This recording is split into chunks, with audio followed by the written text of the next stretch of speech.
Hi, welcome back to my YouTube channel. My name is Julia. I'm a first year at Northeastern University. I'm studying journalism and political science, and today's video is going to be about Northeastern. It's going to be a Q&A, get ready with me. So I asked you all on TikTok for questions, and yeah, I'll just be getting ready, so let's do it. Okay, I don't want to do anything complicated today. We're gonna do something simple with my makeup. The hair, on the other hand, if we have time, we'll curl it. If not, we'll straighten it. Yeah, I have to leave in like half an hour, so we'll see what we can do in that time. So the first question is, what is housing like at Northeastern? Housing in your first year, you're put into living learning community, and LLCs are basically like separated by major or interest. So I actually had a couple friends talk about this in my housing video, so you can go check that out. I think it's one of these corners. And then your LLC basically just means that they put on programming that's kind of similar to your interest or your major that you're in the LLC for. So my friend Zoe, she's talked about how they've done CPR training and stuff like that to meet people who have similar interests or wants, and they did volunteering in high school and stuff like that.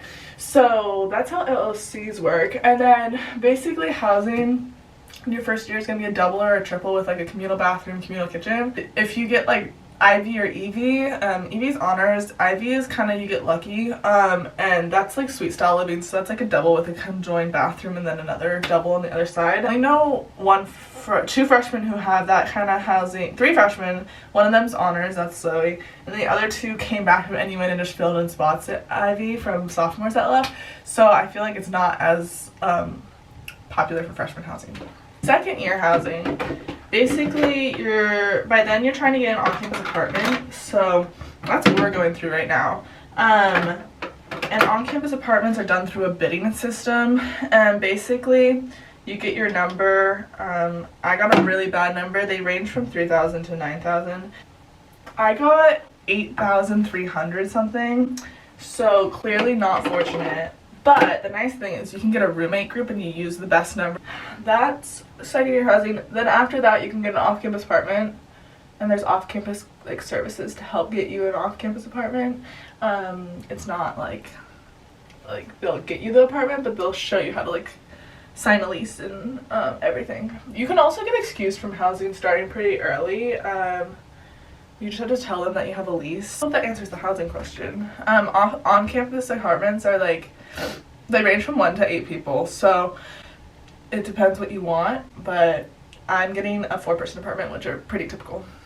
Okay, the party scene. So I'm not gonna lie, there are parties, it's college. I don't want to be giving you false information oh my god, it's so not parties, or it's all parties. It's really what you make of it. If you don't want to party at Northeastern, you really don't have to. There's no pressure to. I know a couple people who just, they don't want to go out. That being said, it exists. It's a college town. Boston's got a lot of colleges that are throwing a lot of parties almost every weekend, except near finals. So you can find pretty much anything if you want that to be your college experience.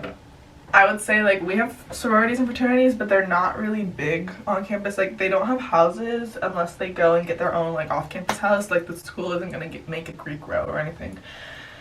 And so not a lot of students do it. It's more like a club, a way to meet people. I'm not in a sorority, but I know girls that are, and they really love it. So I guess it just depends. But yeah, you can always find a party, but you don't have to. And you kind of have to know some of the right people to know which places are the best to go to.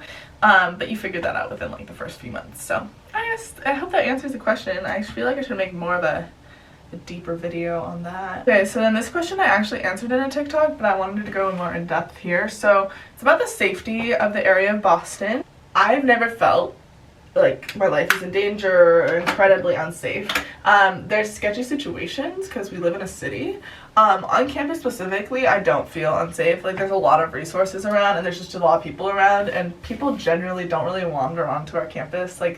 There's not a lot that you're going to be able to get into because you kind of need a key card to get into a lot of places. I've taken the T to all the neighborhoods. I volunteer in one of the neighborhoods that people say is sketchy, and it's not. You just like have some common sense, like know your surroundings, like don't walk alone with earbuds in at like 2 a.m. and you'll be fine. So I've probably made some really poor decisions on like walking in Boston late, but I've never felt like it's unsafe. It's a really quiet city. Like it's not like New York where like everyone's crazy and it's like always like something happening. Like on like the weekdays and then even like on the weekends, like after we hit like midnight, the city's dead. So I don't feel unsafe.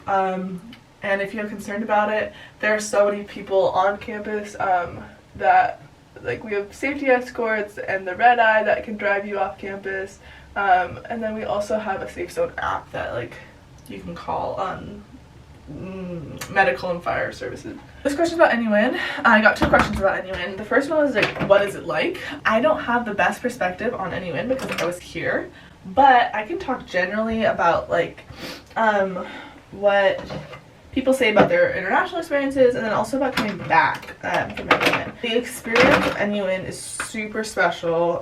No, like you can't typically say at many other schools that you had a first semester global experience. I know I gave an NUN tour yesterday and people were really worried about what it's like to transition back. What I say is like, when you come back, we restart every semester here, like fresh. So most clubs do a new e-board and then everything starts tryouts and auditions again. So if you're coming back from NUN in the spring, because people are coming back from co-op and going on co-op too, everything's shifting. No semester looks the same, which is kind of special, and it really helps with the transition back because, you know, like there's also going to be thousands of other people that are coming back from NUN, so you're not going to be like alone, and you get to meet all those people at orientation, and you can request your roommates for rooms, or you can request your friends from your abroad experience for your rooms. They're going to help you transition back like very easily.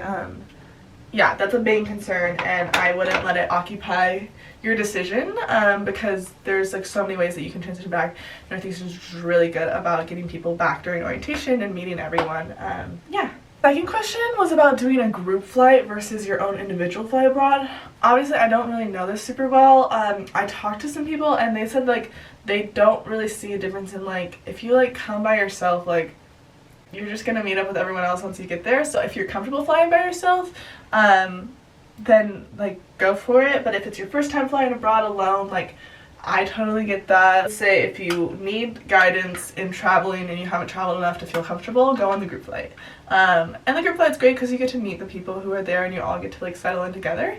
But if you're getting there, you're just gonna meet up with everyone once you get in anyway. So I guess it's just kind of like what you've had exposure to and what you're comfortable with. If you don't know, a little bit of liquid highlighter in the corners of your eyes, so good. Is the journalism program well established and connected?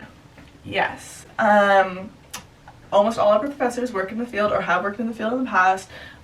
Look up our journalism department online. There's so many really cool people. I'm personally trying to get a class with Matt Carroll next semester. I currently take a class from John Guilfoyle and Natalie Pozzo, and both.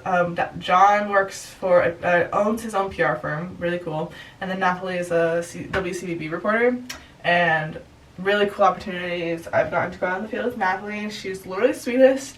And then Matt Carroll was, if you know the movie Spotlight, he was like played by someone in that movie because he was on the Spotlight team when they exposed the Catholic priest scandal. So that's really cool. That is all the questions that I got. I'm just finishing up the rest of my makeup now and I'm gonna go out. If you have any more questions, I answered a lot of them on TikTok, so go find me there. Subscribe and hit the bell for notifications so you know when I post a new video. See you all next Monday. Thank you all for your questions. Bye!